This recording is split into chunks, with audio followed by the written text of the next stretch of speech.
Sir నమస్కారం sir. నమస్తే. Heroine and BJP నేత మాధవలత గారు జేసీ ప్రభాకర్ రెడ్డి గారి పైన కేసు అయితే నమోదు చేశారు సార్. అంటే వీళ్ళిద్దరి మధ్య ఒక ఇష్యూ జరిగింది. మనకు కూడా తెలిసింది. అతను చాలా తీవ్ర స్థాయిలో మాధవలత గారి పైన కామెంట్స్ చేశారు. అది అప్పుడు వివాదాస్పదంగా అయిపోయింది. సో ఇప్పుడు బీజేపీ నేత కూటమిలో ఉన్న టీడీపీకి సంబంధించిన నేత పైన కంప్లైంట్ చేయడం అనేది కూడా కాస్త ఇంట్రెస్టింగ్ గా మారింది సార్. మరి దీన్ని మీరు ఏ విధంగా చూస్తారు సార్? మరి ఏం జరిగే అవకాశం ఉంది? ఆవిడ ఆశ్రయించింది పోలీసుల్ని, తన మీద అనుచితంగా మాట్లాడాడు ఆయన అని. అలాగే ఆవిడ ఫిలిం అంటే మూవీ ఆర్టిస్ట్ అసోసియేషన్ ని కూడా అడిగింది ఆవిడ.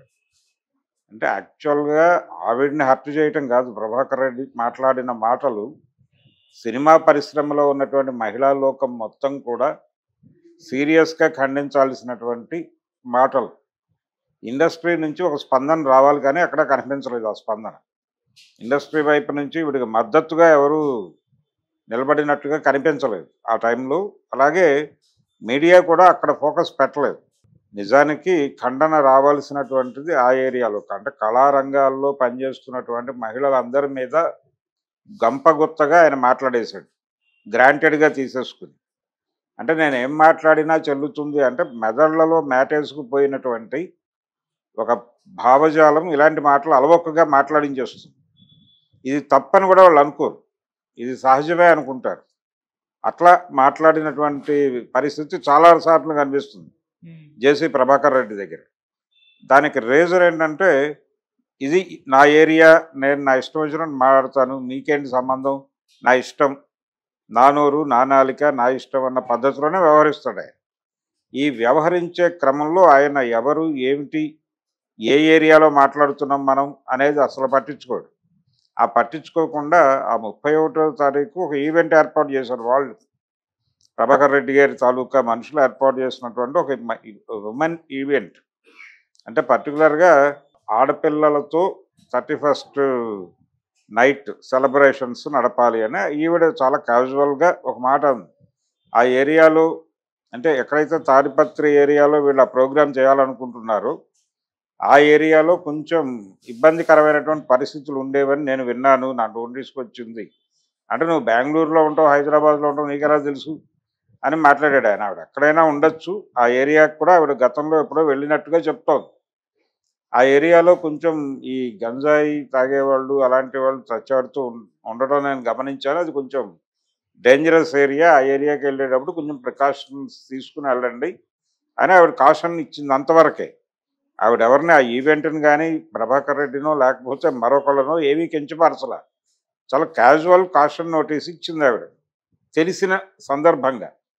దాని మీద ఆయన రియాక్ట్ అయిపోయి, అసలు నువ్వేంటో నీ భాగవతం ఏంటో తెలుసా, నాకు అందరికీ తెలుసు ప్రపంచంలో అన్న పద్ధతిలో మాట్లాడాడు. అది చాలా దుర్మార్గమైన గ్రాంటెడ్ స్టేట్మెంట్. ఈ గ్రాంటెడ్ స్టేట్మెంట్లు ఇచ్చి పడేసినప్పుడు ఇండస్ట్రీ కదా స్పందించాలి. అది ఆ అమ్మాయిని ఒక్కతనే అన్నారని అనుకోనక్కర్లేదు.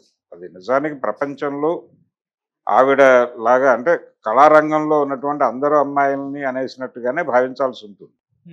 అందుకని ఆ రకమైన స్పందనని కూడగట్టి ఒక సీరియస్గా గనక ఫైట్ ఇచ్చుంటే ప్రభాకర్ రెడ్డిని లోపలేసేటువంటి ఛాన్సెస్ ఉన్నాయి.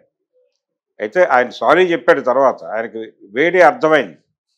ఈ వేడి అర్థమవుతున్నటువంటి క్రమంలో ఆయనలో ఒక మార్పు మొదలై నెమ్మదిగా బహిరంగంగా బేషరతుగా క్షమాపణ చెప్పేసుకున్నాడు. కానీ అప్పటికే కేసులు ఫైల్ అయి ఉన్నాయి.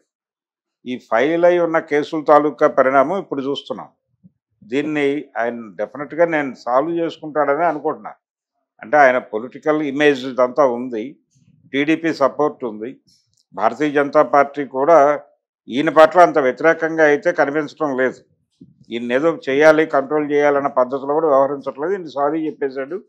ఆ రోజున కొంచెం దూకుడుగా బిహేవ్ చేసినందుకు అక్కడ కూడా కోపం వచ్చింది. ఆ ఏరియాలో కూడా కొంత మంట రాజేయగలిగాడు ఈయన. కానీ ప్రస్తుతం ఆ మూడ్లో లేరు.